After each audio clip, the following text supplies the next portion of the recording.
Star versus the Forces of Evil.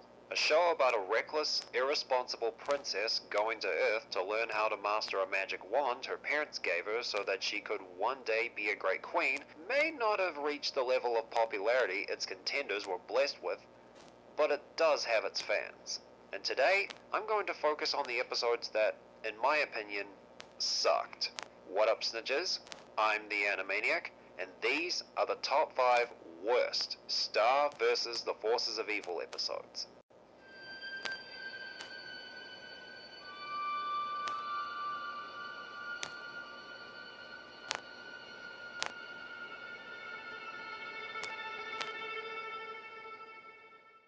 The Bog Beast of Bogaba.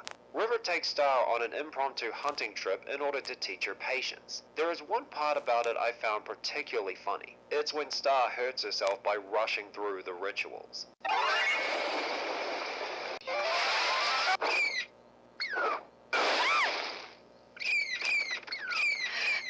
Next ritual! Joy!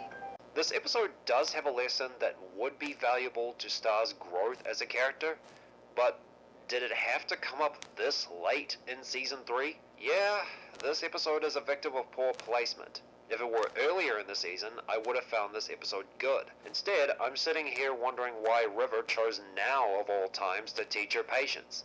Who does he think he is to teach her that virtue? He caused a ruckus at a national park on Earth, and there's no other instance where she puts it into practice. Feel free to correct me on this in the comments below. Next.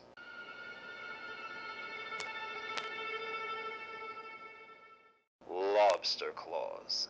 One of Ludo's minions gets fired for failing to steal the wand. I mean, he had like a golden opportunity. It was impossible to screw up. Marco decides to teach him the ways of being a good Samaritan, much to Star's confusion. I'm gonna point out what I like about this episode. The scene where Lobster Claws goes to rescue a baby from a burning house, but we find out the woman was talking about her piano.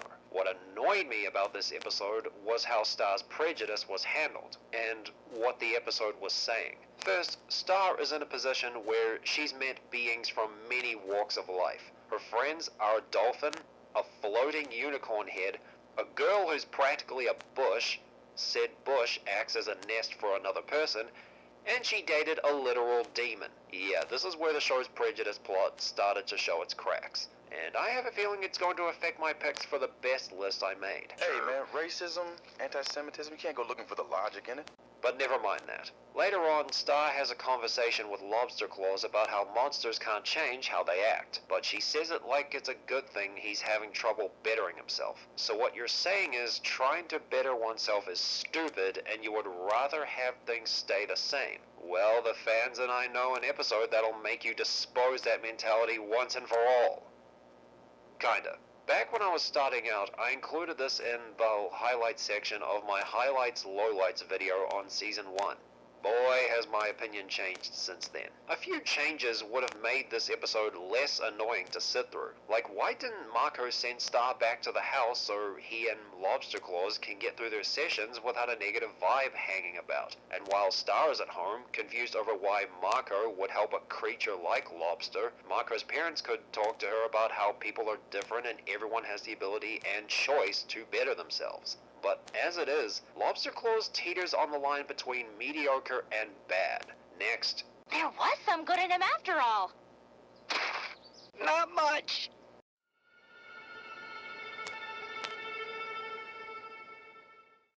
Fetch. Season 2 was the home for most of the show's filler that took place on Earth. But of all of them, I found this one to be the more memorable. In the bad way. But how can that be? It's about Star trying to get her wand back from a dog while she puts off writing a thank you card to one of her aunties for a necklace they gave her. Although I did find it funny when the dog ate her food while she still had the wand in her mouth, and maybe I would have laughed at her going to the bathroom if I hadn't seen Snuffles from Rick and Morty and the dog from a Pink Bats commercial do it. You have to be a Kiwi to understand that last one. But then she starts talking, telling Star and me about her vaguely worded problems. Keep in mind, she spent the majority of the episode not saying a word. When she does speak, it's like I have to get to know a new character. At the very end of the episode, you wasted too much of the episode's time with nothing. Then Star tells the dog she can't always run away from her problems. That's rich, coming from the girl who's been avoiding doing what her mother asked her to do. Writing a thank you card would take literally a few minutes, but when Marco calls her out on it, well, just listen to what she pulls on him. I just take breaks. What is that horrible smell? I don't know. And you know what? I don't care. This episode is tedious, dull, and the show's humor shoots it in the foot. Oh, and we never see that bitch again. Let's move on. Is that your mom calling again? Break.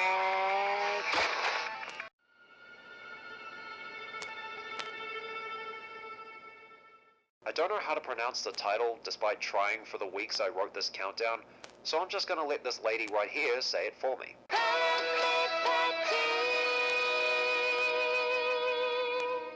Thank you, madam. If you've witnessed this episode for yourself, you can see why it would be here. What it is Star and Ponyhead sisters trying to get her out of bed and away from her laptop since Meteor ripped her horn off. There's only one moment that gets me laughing every time, and it's this. Suddenly, everything about her makes a lot more sense. First off, they're asking me to feel sympathetic for one of the worst characters in the series, Ponyhead. Even with a chase sequence, this episode is abysmal. There's barely anything for me to latch onto, and the ending feels like it's mocking those, like me, who want a satisfying story featuring a character I really like. She sat on her non-existent ass watching a Korean drama. Sure, add that to the pile of crap that makes no sense in this show. I can take it. Coming back to this episode, I feel like this dilemma could have solved itself if they left her alone. Bam, boom, pow feels like a deliberate waste of time, and I'm not gonna waste any more time on it. Why? Why? Why? Why? Why? Why? Why? Why? Why? Shut up! Before I get to number one, here are a few episodes that didn't quite make the cut. St. Olga's Reform School for Wayward Princesses, and Demonsism. I'm lumping these two together because I have the same opinion on them. I think they're both pretty good. St. O's in particular has a good performance by Jessica Walter and a dark atmosphere. I just disagree with how they portray things like etiquette and the choice to go through rehabilitation. Like being rude and angry to everyone you love all the time is the only good way to go. That's the impression I'm getting. The Ponyhead Show. It's Ponyhead hijacking everyone else's screen time. If not for Eclipse's song at the end and the girl upvoting it, this would make the list no problem. The Night Shift. All I want to say about this episode is, Marco, you arrogant and selfish little scumbag. How dare you call yourself a hero and turn your back on the people of Muni? Return to Muni. The Battle for Muni Part 1. I felt so bad for Moon being forced to put up with Star's stupidity. Just when I thought I've seen Star at her most obnoxious, she keeps finding bigger ways to get on my nerves. It's not on the list because it served as a lead-in to one of my favorite episodes of Season 3, Moon the Undaunted. Now, let's get to number one.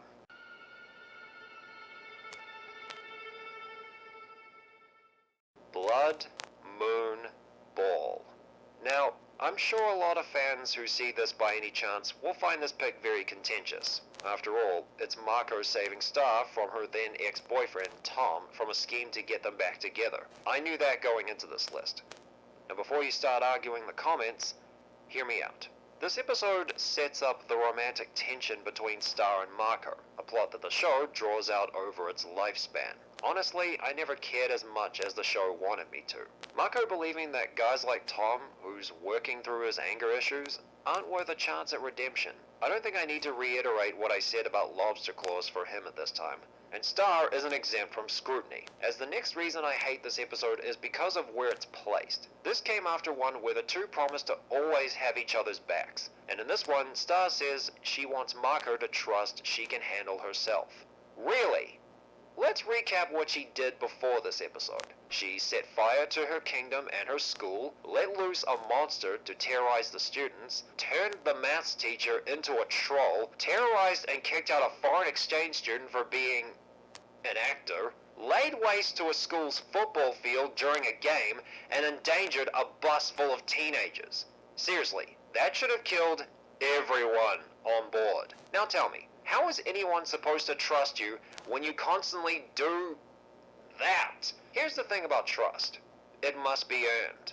And in my eyes, you haven't done enough to earn mine. You want to know something else? that made me hate it even more? In Curse of the Blood Moon, when she and Marker are told that the effects of the moon are real, Star is shocked that she didn't take it seriously, even when it was explained to her at the time. Are you kidding me? This is the kind of episode that sucks because of where it's placed, sucks right when I see it, and sucks even more as the show went on. God! So those were my worst episodes. What do you think of the picks? And what are some of your least favorite episodes of the show? Let me know in the comments. If you guys want to stay updated on future videos and see some cool artwork, be sure to follow me on Twitter, Facebook, Tumblr, and DeviantArt. The links are in the description, and if you want to be the first to know when a new video will be up, ring that bell after you subscribe. Thanks for watching, and I'll see you guys next time.